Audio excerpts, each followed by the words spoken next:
engathi impela ke nama influencer laba abasebenza ke einkundleni zokuxhumana abaholayo einkundleni zokuxhumana sekufanele manje usazi na ucunzule phela amaninginingana lawa abawatholayo nginazo ke insizwa neintokazi la uthi ngibo okay azinsiza ezichaza elikhulu lapha ke einkundleni zokuxhumana zawuqala ke ezinye zawo zazokela unkundla zokuxhumana kungakaholwa njoba ke usuholela ke manje inkundla zokuxhumana kusukela ke ku TikTok Instagram X Facebook sanibona ngofethu ninjani Sawubona ngiyaphila kwaba kahle siyaphila abone ukuthi empela emzimbi yasinda nehudula akuvumi noba nikhulume Nkosi yami uthi usazivezani manje asiqale ngapha ku uMondlo Mfoka Mzizi wemzizi kunjani yaphila buthatha njani sona mfethu kade naqala indaba ye social media bekuyimuphi unyaka ngiqale ngo 2006 ngise university I think nje baningi osazi abadume manje mina ngiyaqala ngapha yeah because bona babe ngeke university babe semakhaya oh sina sasine internet cafe yo internet cafe kodwa singayikhokheli yeah manje ngifunde eUKZN Westville 2006 yeah naqala nayibandakanya ne-social media singazi ukuthi ngelinye ilanga kukhona esokuthola so makufika ukuthi sekhona nikutholayo kwabanjani ukhona iqiniso lento is very complicated ngoba mina so speaking personal akukho engisake ngakuthola khona kwakwangena nje kwi-invoice athi manje vele ibabadola ivele ngibe into engekho nje so mina ngakashobuli kodwa ukwaziwa through social media ikona sekungihlomulise kakhulu so lokho ngeke ngikuthathele phansi niyafika direct income ufika umuntu ezolandula la kanti ubomvu ngumswele ngathi yangiphisa futhi imali ngena kuyena Ngoya ufika lapho ushaya amahlombe uthi waqala ese ngo2006 ngesevarsity UKZN laba abanye besemakhaya ukhuluma ngathi asemakhaya thina ngifike ngo2011 lakhona ngithi gqwagqwa ngamafu kodwa ke kwasho ukuthi ke ngoba umuntu thina asiwona ama content creators mhlambe so uzohluka lapho ukuthi senza izinkinga ezikhona eSouth Africa zabantu yabona samile usizi ukwaziwa kuyalekelela ukuthi kusheshe kusolveke leyo nkinga kodwa ke ake ngithi fast forward kulento cha mina Nkosi yami ngiyahola welukhuzi ngiyahola welukhuzi siyakubonga ama platform awu2 ayaholela right uTikTok uthi akwaholele Africa ngani ngisuqaleni ukuholela Africa yes kodwa lana uthu nje lo yakwa Facebook ilona yakwa YouTube channel cha ngiyahola nje ngoba ingane imanager yami yafika athi hayi baba musuyishaya isidala lendlela kanje I'm ne organization le organization ngase ngiyakhona lapho kwaSARS basebenzela tax exemption exemption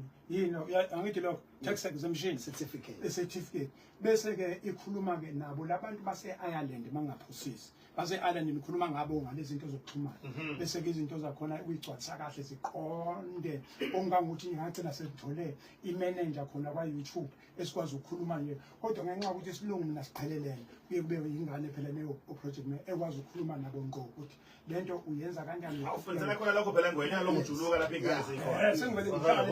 uyabona nje i-portfolio yami iphethe omunye umlungu ngihana umlungu noma uyi-Irish noma uyini kodwa bakwazi ukuxhumana noma ngasiphi isikhathi manje umu-emailela noma uzomfonela noma bazokhuluma kunento esiyidingayo noma kunezinye izinto ezintsha ezifikile zokusebenza okusha uyakwazi ukuthi asilekeleleke lapho ngizama ukuthi-ke leli angazi ukuthi uhambelana ecele ngoba ngilesikoleni lezi ingane mhlawumbe kunye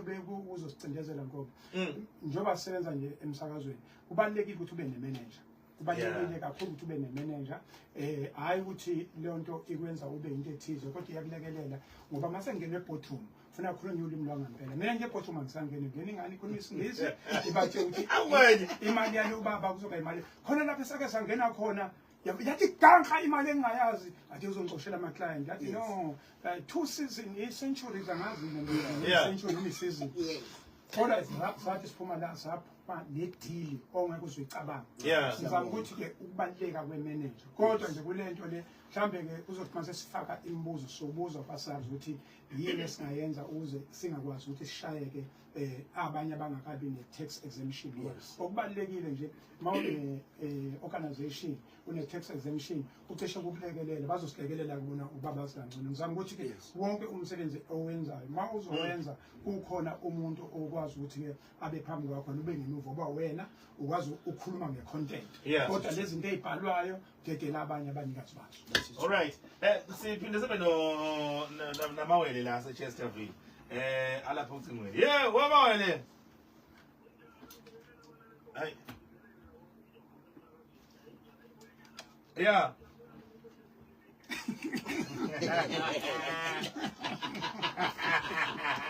But mina ngibangazwa yini ukuthi nina njengoba phela ngcono ngoba nina nibizana ngowele. Mina ngikazi ngikusole indoda engaka ngithi yawele. Hayi ngiyenze leyo nto mina. Yabo. Awu. Mbethu nandaba la ethinta uSARS abakukumentela ukuthi ngathi sebezongena lapha kunina manje nenza malini ngenyanga mhlawumbe lapha mangake lithi nje halamzi.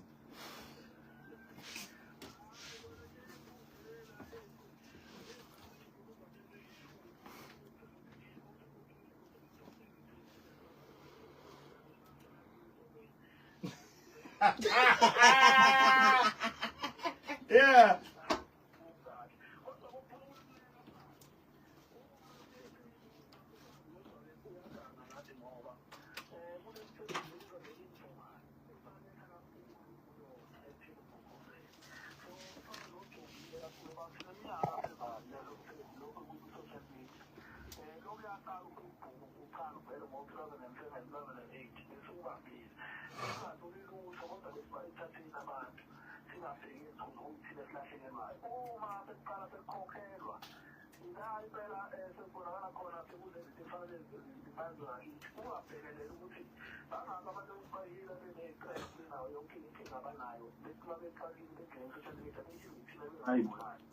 So no ukuthi uningi okushodayo ekufundekeni kwaSARS ebhekene nemisebenzi yale kuyizamele. Asiphiki umthetho fanele sicomply kodwa kuba kuhle makhuluma ngokucomply siqale sibheke ukuthi nangala ama-informal businesses akhona anga-taxwa ngoba kuthiwa informal. Bese mase sesibuya nako sesifike uma kukhulunywa ngentela ake qale kuhlehle kulandelela ukuthi wonke umuntu ophandayo uyathexwa bese kuzofinyelela kithi-ke ukwenzela ukuthi lo msebenzi esiwenzayo nathi siwujabulele singakhali ukuthi khona labajombekile nabangajombekile Ngoba umphanto nalona. Akula Ngithi ngoba yiumphanto nawo lo wasenkundleni zokuxhumana. umphanto wakhuluma nge-unemployment rate sekungconywana khona abakwazi ukushepheleleka bekwazi ukuthi belale bedlile kunokuthi unemployment. Uma ungathi kuqala nje ithi isakhasa sefanele kuhleshulele uhulumeni ngoba phela khona nje ukuthi i-fixed income lakwazi kahle ukuthi nenyanga uthola imali ethile kuya ngey'thombe zakho namavidiyo yakho khona ngisho umuntu asuse ngisho ubhozo wakhe oshekile ezama imali sekhona endliwe imali kabhozo uhulumeni ugebhele Ngikhatha ngesasa. Mdu. Thuleleli TV. Mdu. Sikona kunjani? Hayi siyaxolisa ngoba Siyaphila mfethu. Nansi indaba lapha indaba yemali. Umuntu uhola kanjani la mfethu? nami anginalwazi ngoba ngalento yikho nje ngathi producer ke sibhekele nangu sazi sifakela amanzi endlini esingawazi singasikho sinojaka sesimuka mase ngithi ake basondele leyo ngwenya ngoba thina njengothweleni sisiza abantu Yeah. asingeni ngento ukuthiwa i-content into esiyenzayo i-reality siphinda yama-facts kulela abantu but ukhona umpetho ositelayo laphana kasiyenza production wasangena ngaphansi kwenkampani yakhe okuyena-ke mayikhokhileke u-YouTube sikwazi ukuthi asihlephele isinkwa but-ke okwamanje umuntu-ke usazama ukuthi sisifuna ukukhula phela nathi mase kuqhamuka uSARS kanti asingagcina siboshwa into esingayazi because ayikho into esiyiphethe ephathekayo esiyi-achieve ngalento esiyenzayo ukulela abantu Sengithi ake basondeleke nongwenya nabafethu bonke nowele akuthina sodwa abantu bethi bebekhona besingangibambelile bakwethu bayasaba-ke abanye nje ngifuna ukuthi babalekile amafoni abasabambi Bancane bazozwakala bekhuluma apha emoyeni kuthiwa nalo. yes abanye bathi bayasebenza uhulumeni mhlawumbe babothi ungazi bashaya noSARS kanti bebezama nabesikho ngala bese beqhubeka ikhono labo ngala bagcina sebeqashaya ngokhono labo manje usazi akushilo siyacela impela ukuthi uze ngaphambili usibize ngokuhlukana kwethu sonke ukwazi ukuthi usifundise nokuthi yini ofuneka ngempela simithi ukuze sizokwazi ukuthi sebekuthembele nayo yeah ngoba manje kwaye le mali okhulunywa ngayo la njengomesho umuntu empeleni ade shola wele ukuthi iza ayifani ngokwamanani kwesikhathi imankulu kwesikhathi abancanyana njalo njalo kodwa manje nangu sazi ukuthi cha kufanele kukhanywe ngaphambili ukuze ikwazi ukuthi ke intela ikho ngicabanga ukuthi mhlambe bazosichazela usazi ukuthi na uzoba nebracket phela uzoba nebracket ukuthi manje imali esuka la kuza la siyayitax imali esuka la kuza njengoba mase semsebenzini khona abantu ukuthi abakafiki kwibracket ethi bengathexwa bese bakhona abantu ukuthi usengene kwibracket athi ungathexwa mhlambe ke okunye ke siselapha bezosichazela ngebracket kuzoba ukuthi ke yena usazi ke ugive back to ku community wenzani yena sifaka kanjani yena ke proposal ucela ukuthi esazi ake nisilekelele kunomuntu olala eminyango lapha ngifuna ukumlekelela uyabona ngoba phela enye into ufike ukuthi umuntu uzofike ayithole indlu mhlambe kuhulumeni kuleyo ndlu mhlambe ahlukumezeka asaqualify ukuthola indlu okwesibili kodwa umuntu ureshiwe mhlambe washawa kwenziwa yonke into sekufuna ngene thina ke manje icase le legit sekufuna nathi kwasazi ke sifike sikwazi ukuthi abethi ungakuleli office ugcwalisa iform 8 ukuze nabe besinike akube yinika nini leziyazakala mhlamba ke sibuye sikhulume nazo enye indaba ebalekile sisiphethe nje bafowethu indaba lapha benza igeshi lapha einkundleni zokuxhumana umuntu akhulume kube sengazi ukuthi wehlelwe isimo esithize noma uke wabhekana nenkinga ethize kanti amanga alihlaza cwe bafuna ukuthi bathole lokhu kunakwa lapha abathandwe balike ama likes bawathola inqwaba bathola ama views amaningi njalo njalo nithini ngalokho mhlambe nibheka kanjani nina enisuke nenza iqiniso njengoba nishintisiza abantu ngazo inkundla zokuxhumana ithanda kuba inkinga kakhulu leyo ngoba abantu manje sebenza izimo zangempela bedlale ngazo so oba umsweni ngoba beza izitori zangempela ugcina sengazi ukuthi manje abasakwazi ukukhetha ukuthi lesi silegit ngempela and it take time ukuthi uverify ukuthi kona ngempela lento yenzekile so nje lento yemonetizer umsebenzi ize nezinto ezinhle nezimbi kakhulu mhlambe